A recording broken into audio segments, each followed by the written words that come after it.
Hey there, everyone, and welcome to Telematics Talks, the podcast where we explore the exciting world of telematics, GPS technology, and fleet management, diving into the trends that actually shape mobility today and tomorrow. I'm your host, Eric Presnell. Let's get into the shift from obsessing over devices into unlocking the real value, which is, of course, the data. So with that, today I'm talking to two individuals from Navixy. First up, we have Denis Demyannikov. Denis is the Vice President of Product Management at Navixy. His expertise spans product strategy, enterprise data infrastructure, and modular IoT logic. Denis, thank you very much for hopping on. Welcome to the podcast. Yeah, thanks, Eric. And joining him, of course, is Svyat, Senior Product Manager for IoT logic and integrations. And Svyat brings extensive real-world experience. He's even worked on large fleet deployments across Europe, Asia, and even the Middle East. He's the go-to expert on transforming raw telematics data into actionable intelligence through Navixy's platform. So Svyat, welcome. Really appreciate you being here. Hi, nice to meet you. We'll dive right in and we'll get into how Navixy is changing the game, not just in telematics, but across the board with a platform that puts data right at the center of the forefront, and of course, not the hardware there. So Denis, let's start with you, man. Let's start right in. You've just marked 10 years transforming Navixy into a global IoT platform. So really just summarizing, and with all of that time, what is one project that really stuck with you? What's something that's really been inspiring or unexpected? Yeah, that's quite an interesting and complex question at the same time. We had so many projects, but that changed something and motivated a lot. But I think one of the projects that I recall that actually made me think that we're doing the right thing is when you can see that enterprises like Amazon or some other huge players in different countries are using your product, they scale your product, and they actually reap the benefit of it. So they value your product. That's, I think, the best part of any job, of any product or any solution. So that was like not an eye-opening for me, but that was something after this part, I started to believe that we are doing the right thing, that we are creating a valuable product and we are moving into the right direction, just helping businesses and helping enterprises in different countries to automate their operations with fleet, with data, and mobility in general. Yeah, 100%. And I think it's pretty valid, getting into the Amazons of the world who are using it globally, that's large fleet, it's really big deployment. So, in fact, Svyat, you're one of those ones who kind of manages that. You've worked on some pretty large scale fleet deployments. So what's for you then, what's kind of one of the most unusual or I guess, challenging environments that you've had to set up a telematic solution in? For example, we had a big project with the trams. We created a special tram line. It was first a private tram line, and we created a special solution for collecting telemetry data for passenger counters, and for video we used the AI, some tables, some monitors in the trams. It was interesting. Yeah, and I know video. We'll get to AI in a bit because that's a whole topic that we can kind of go off on. Yeah. Which we eventually will. But let's talk about that big picture and kind of what you're doing. So most of the industry still talks about the devices first.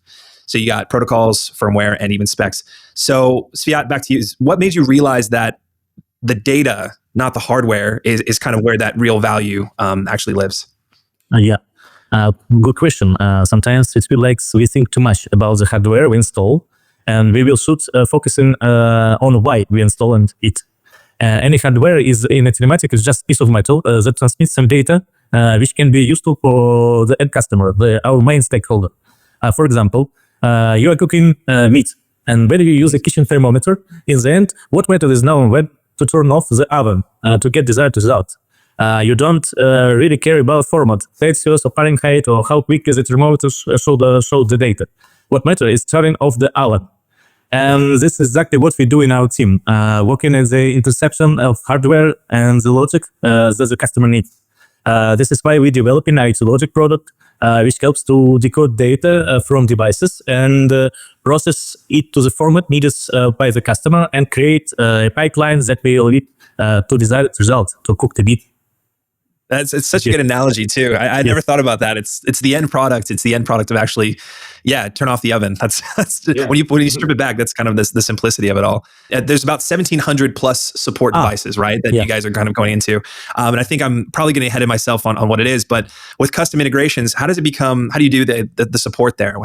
I assume it would be kind of a big nightmare. That's why we are creating IT Logic product again.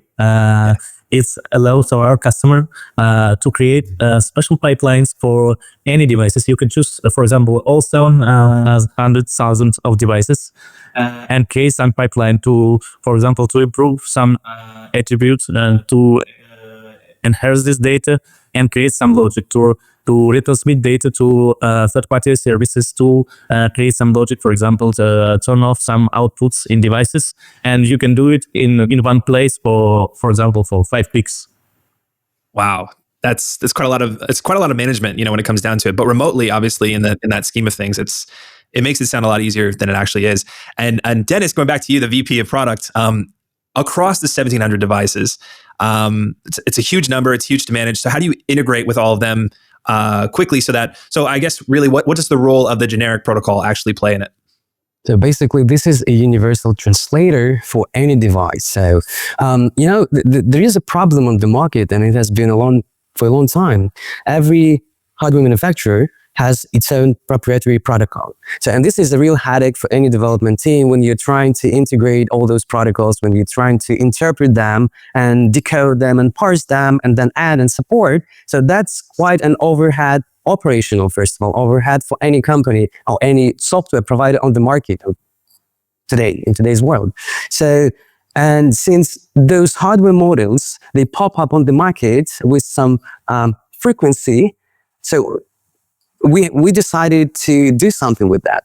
The answer to the fragmented market of different protocols is our Navixy generic protocol, which is universal and enables everybody to streamline the integration process of their hardware with the Navixy platform, and not only with the Navixy platform. This is basically the answer, because we have a pain point. Everybody on the market has a pain point.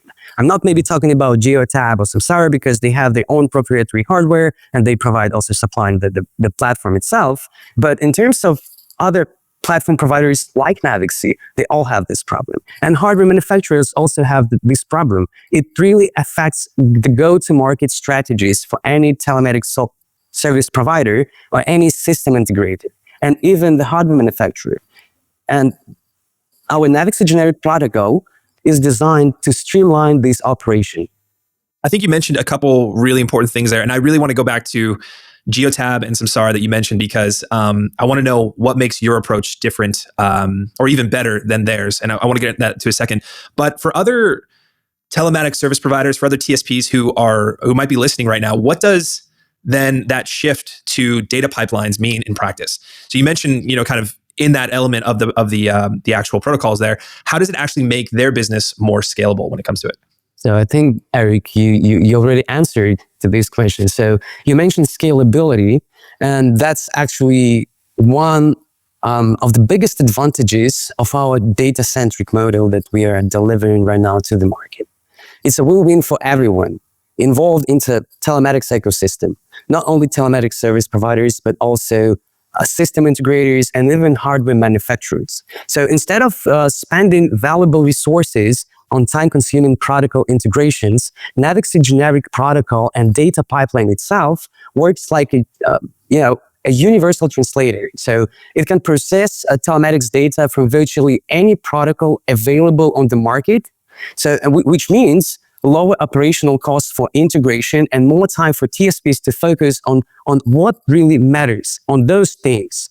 Whether that's speeding up their go-to-market strategies or onboarding strategies and tactics, or building value-added services to mass market or niche products, vertical products from different niches. And so it's really sorry, go ahead, keep going. Yeah, and now translating data into a universal format is just one part of the story. So what really multiplies the impact is the ability to manage and work with that data in a no-code and low-code fashion. This is not only gives business flexibility, it also helps them automate and scale their operations faster. It's about turning raw data into business value without getting overwhelmed with technical complexity, without going to developers and asking them to go to the database as an example, or, struggling with different roles models in enterprises. You know how hard it is. So right now, every enterprise has different access levels for different roles. And in case you want to get to some point, you have to go through the burden of bureaucracy inside the company. So our data pipeline gives that visibility and access to data for different roles inside the organization. And I think that what you said there about the scalability factor is so important, especially as you mentioned in business development across operations and sales, and the go-to-market strategy of it. That scalability function in using data, I find very prominent, for all of these businesses, because it's not just the fact of actually business operations, which is a no-brainer, but it's the actual go-to-market strategy of testing and using that data for further services that they can actually implement, which is great. And I guess, can you then talk about then the difference then between Navixy and something like Geotab and Samsara? Then what is that different approach? Between what they're doing versus what you guys are doing? So, Svyat can, I guess, add a little bit more about that. Cool. As I've already mentioned, what's important, right? It's to turn off the oven, not just see data from the thermometer. And many companies like Geotab and Samsara in the market understand it.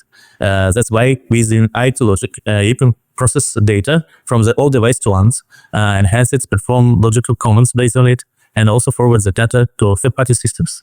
We must understand the data is most important thing we have, and it's data that creates value both for our product and for the products of our partners, TSP or system integrators, and they can offer it to the end customers. Via our platform, they can get any data from any devices or third-party systems and provide the customer with complete analytics, including consulting services, for example. Thus, increasing the value for the client and adding value for our customers like TSP. Maybe then you can add something.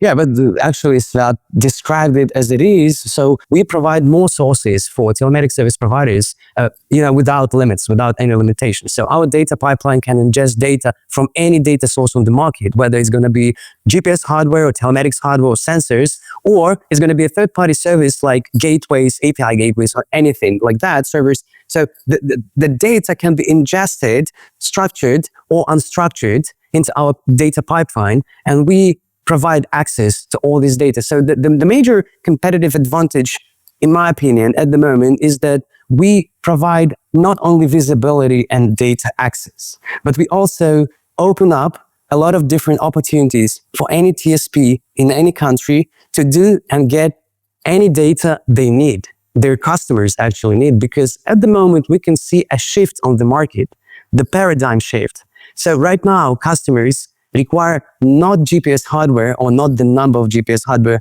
to be installed on the platform, but they require specific data that they need for their business operations. And that's, I wouldn't call that the game changing, but perhaps in some way. But we are trying to create and design a universal opportunity and tool for anyone on the telematics market to reap benefits from the data. But first, you have to get the data.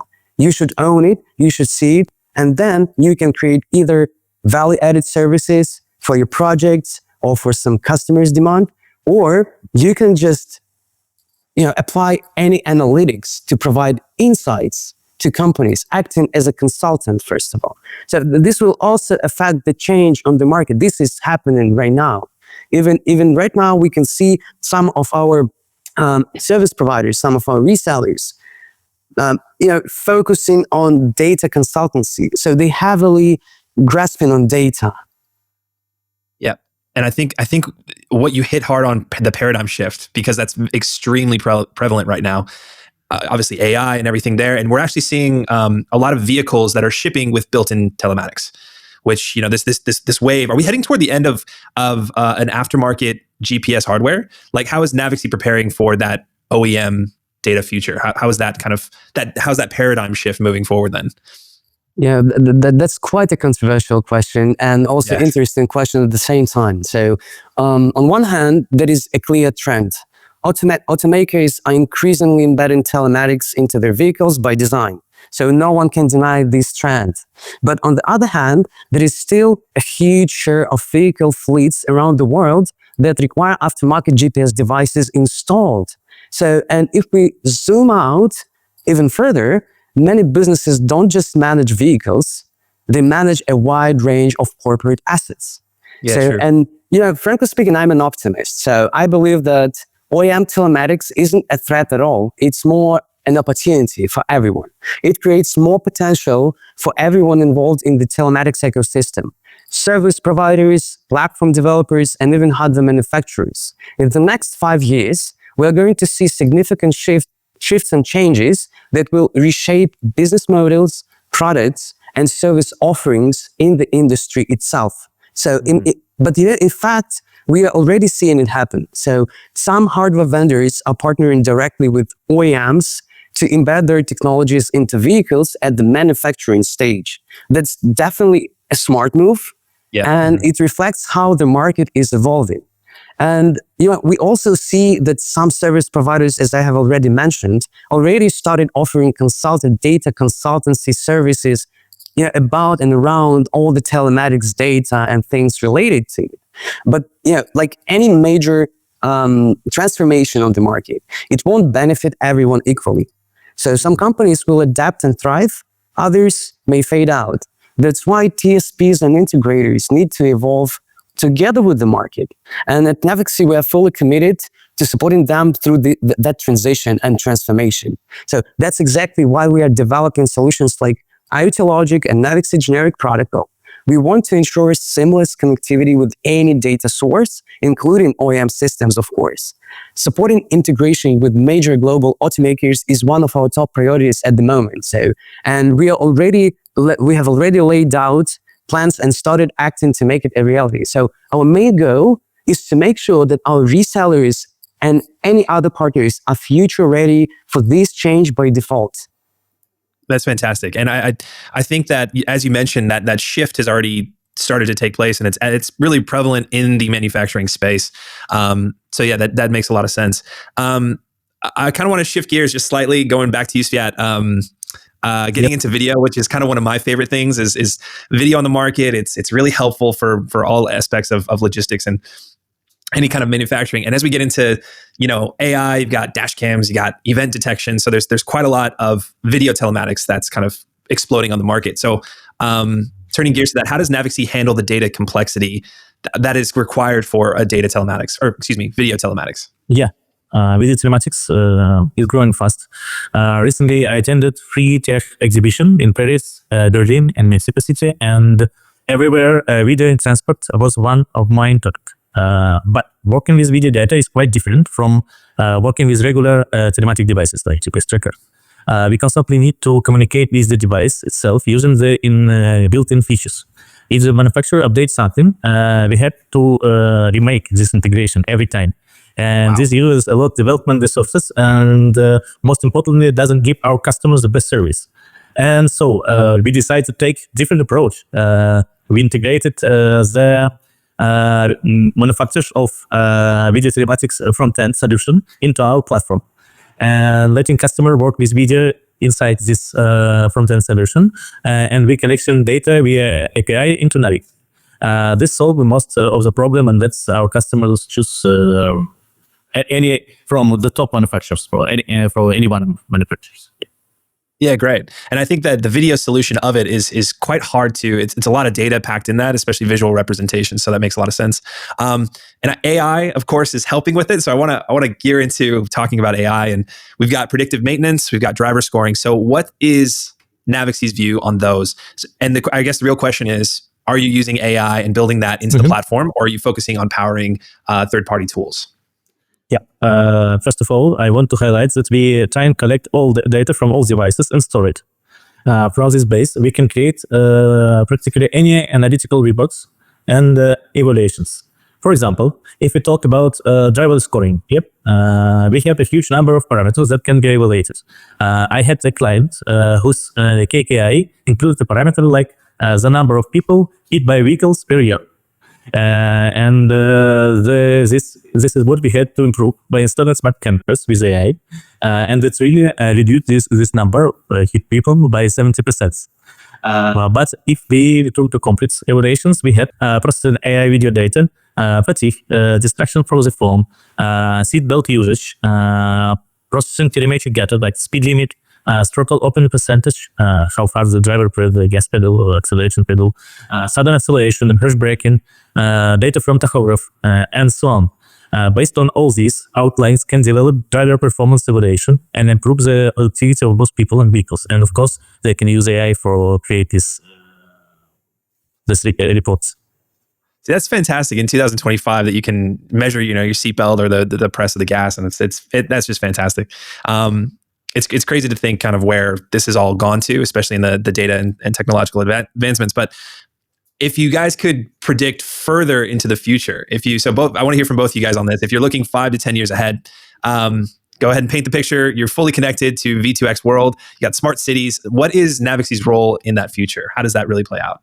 I suppose we will continue to collect all data from all devices, from all sensors, maybe inside us, inside people. Like chips, you mean, right?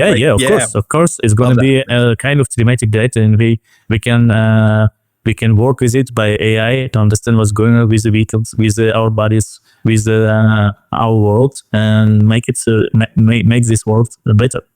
How about you, Denis? Yeah, I can also touch base a little bit on this question. So I think that the popularity of technologies that we see, like AI or machine learning, it's inevitable. This is actually the answer to the increasing volumes of data everywhere, structured or unstructured. So the human being is just not capable of analyzing and interpreting this data on his own.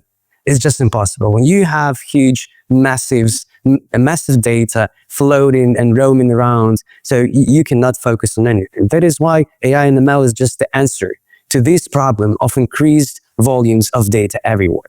And this tool, I call it a tool, and it helps human beings to analyze all this data in a faster fashion. It can interpret it and look for some insights or patterns or outliers or anything else. So that's actually, it's inevitable. This is the world we live in, and this technology will proceed striving, in the world, definitely.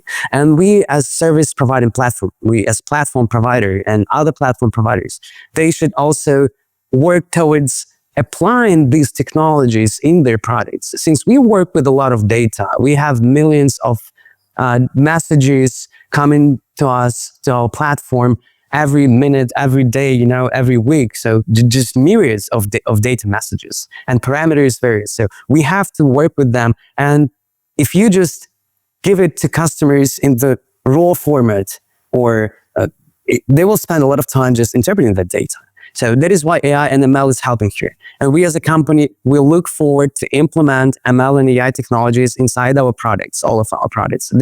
We cannot take any other path, it's just impossible.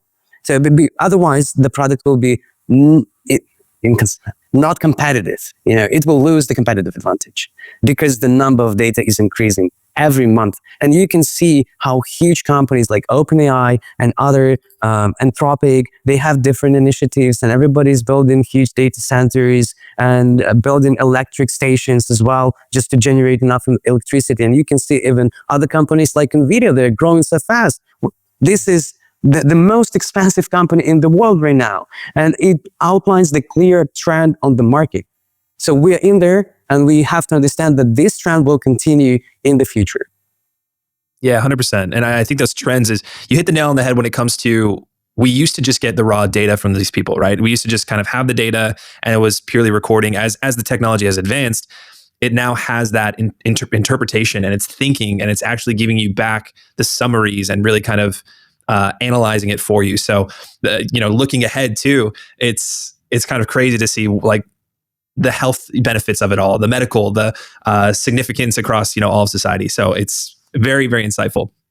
And guys, I just want to thank you very much, because we started today's session with devices, and now it's clear that you're not just solving technical problems. What you're doing is you're helping to essentially redefine what a telematics company actually is. So TSPs can now shift their value from just installing hardware to actually delivering insights that matter. And that, I think, brings it back to what the AI is doing, what you guys are creating. So that's super fantastic. Before we leave, if there's just one thing, this is a question for both of you guys. If there's just one thing that you want people to do differently after this conversation, using, in understanding Navixy, what would it be? I would like our customer to think about data rather than devices. After all, based on this data on Navixy platform, they can create a completely unique products, completely unique application that could be competitive in the telematics service market.